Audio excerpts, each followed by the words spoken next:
مش كل كتاب يا قلبي في الحب يتقرا، وقلت لك 100 مرة، أنا قلت لك 100 مرة، أنا لسه صغيرة، أنا لسه صغيرة. دي مش لسه صغيرة، انت لسه هبلة، انت لسه عبيطة، انت لسه مش مدركة اللي انت بتعمليه فينا. أما انت عليك يا قلبي شوية أسئلة. اسئلة، عارف اللي هو في حالة امساك، عارف اللي هو اسئلة كده، فاهم اللي هو تخلص الاغنية تشد السيفون يعني. وكل سؤال بيخلق في الفكر مشكلة، وهتبتدي الحكاية. احسنت. احسنت مين يا راجل يا ابني؟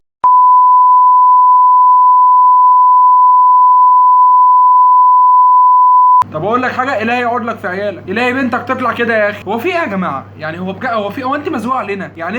هل انت من جماعه منظمه؟ حد بعتك؟ طيب ما احنا كده هنموت يا جماعه، ما احنا كده مش هنقدر نعيش، ما الحاجات دي بتنتشر. تخيل لما تسمع اغنيه زي دي من بعد سعاد حسني لهنا، يعني كنت سعاد حسني فجاه سمعت الصوت ده حسيت يعني، عارف زي ما تنقل مثلا من الفراري لل 128 يعني، فاهم؟ من رحاب مثلا للاولى اللي عندنا. الموضوع صعب يا جماعه، الموضوع صعب، الناس دي بتنتشر والله. طبعا أنا بقول الأغنية مش حافظاها طبعا، طبعا عايزاهم يقولوا بقى إيه، مش حافظة، يقولوا اللي هم أنا عايزاهم يقولوا أهم حاجة أنا بحبهم أوي. هي عايزانا نقول ونقول، اهم حاجه ان هي بتحبنا قوي. انا بشكر محمد عوضين الدهشني علشان هم خلوني مشهورة في الوطن العربي كله.